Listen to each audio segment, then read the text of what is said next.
다니엘서 저희 2장 벌써 다니엘서 시작한 지가 4일째입니다. 여러분 아직도 설마 끼니를 안 펴신 분들은 지금이라도 빨리 늦지 않았으니까 다니엘서를 묵상하기 시작하십시오. 이 다니엘서가 우리 청년들에게 주고 있는 메시지가 정말 많다고 믿습니다. 어쩌면 제가 하고 싶은 말이 그냥 많은 걸 수도 있어요. 어찌됐건 다니엘서 우리 1장에서 다니엘이 뜻을 정했습니다. 세 가지 중요한 의미가 있다고 그랬어요. 다니엘이 뜻을 정한 것이 의미가 있는 첫 번째 이유는 세상의 왕이 아니라 하나님을 섬기기로 결단했기 때문에. 두 번째, 다니엘이 이때 10대 때 뜻을 정한 것이 앞으로 다니엘이 하나님의 음성을 듣는 삶이 되는 시작이 되었다는 거예요. 그리고 마지막으로 세 번째가 다니엘이 이때 뜻을 정한 것이 마침내 다니엘이 나중에 사자굴에 이르기까지 고레스왕 원년까지 쭉 다니엘이 하나님 앞에서 살게 되는 그 시작이 되었다는 거. 출발점이 바로 이때 뜻을 정한 거라는 거예요. 여러분 뜻을 정하셨습니까? 제가 지난번에 도전했어요. 뜻을 정하시라고. 하나님 앞에 우리가 아주 작은 거라도 뜻을 정하기로 결단할 때 그 위에 하나님이 역사하시고 우리의 고백을 받으시고 하나님의 일들이 시작되는 줄 믿습니다. 2장에서 우리가 잘 아는 왕이 나와요. 느부갓네살. 4살이에요. 저희 아들도 4살입니다. 꿈을 많이 꿔요. 4살이기 때문이죠. 우리 4살 이 느부갓네살 왕이 꿈을 꿉니다. 꿈을 꾸는데 막 번민해서 잠을 못 이뤄요. 막 이제 꿈을 해석해 달라 하다가 지혜자들을 불러 모읍니다. 그리고 다 자기 꿈을 해석하지 못하면 다 죽이겠대. 말이 됩니까? 이게 자기가 꿈을 꿔놓고 해석하지 못하면 죽이겠다는 거예요. 어쨌든 이 상황 속에서 우리가 주목해야 될 건 놀라운 사실입니다. 뭐냐면은 다니엘이 뜻을 정했는데도 인생 가운데 위기가 찾아온다는 거예요, 여러분. 여러분이 하나님 앞에 결단하고 주님 나 이렇게 살겠습니다. 헌신하고 결단하고 나의 삶을 드리고 나의 고백을 드렸는데 돌아오는 것은 꿈을 해석하지 못하면 죽이겠다는 세상의 압박과 협박인 거예요. 여러분 이게 크리스찬의 인생이기도 해요. 우리가 뜻을 정하면은 아무 문제 없고 아무 고난도 없고 아무 어려움도 없을 거라고 생각하는데 하지만 그것은 성경이 얘기하고 있는 그리스도의 삶이 아니에요. 그리스도의 삶은 똑같이 위기가 찾아옵니다. 그럼 다른 것이 뭐냐?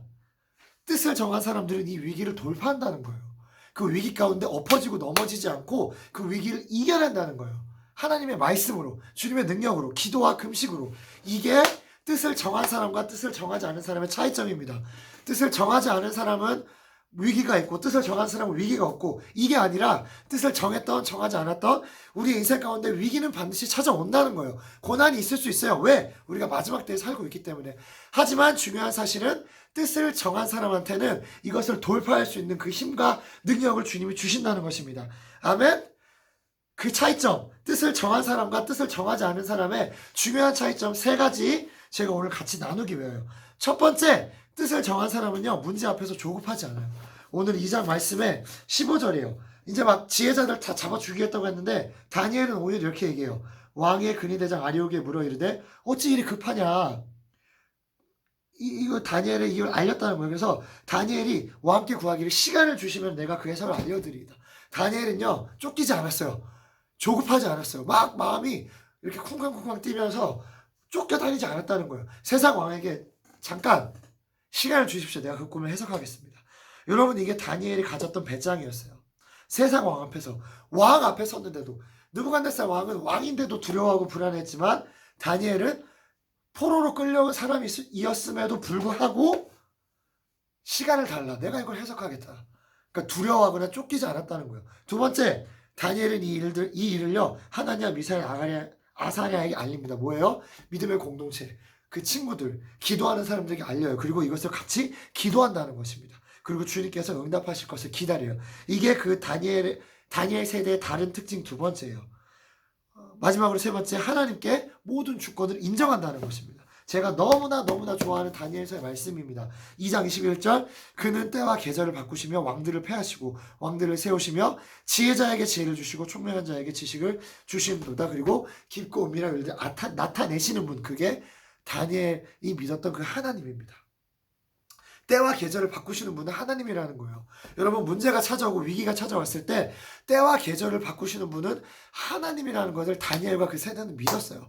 절대 문제에 위축되거나 위기에 쫓겨다니거나 세상 왕들에게 끌려다니지 않았고요. 하나님께서 이 때와 계절을 바꾸시는 분이십니다. 이 고백이 다니엘과 이사 친구 가운데 있었던 것입니다. 여러분 이 고백이 있기를 원합니다. 세상 앞에서 절대로 조급하거나 위급하거나 쫓겨다니지 마세요. 두 번째, 이 일을요, 주변 사람들, 기도의 동역자들, 믿음의 공동체 우리 청년들에게 나누고 같이 기도하세요. 세 번째, 하나님의 주권, 때와 계절을 바꾸시는 그분을 의지하면서 기다리는 것입니다. 믿음으로 이 길을 나가는 거예요. 이게 다니엘 세대의 특징이었던 것입니다. 오늘 2장 전반부를 살펴봤어요. 다음번에 2장 후반부를 볼 거예요.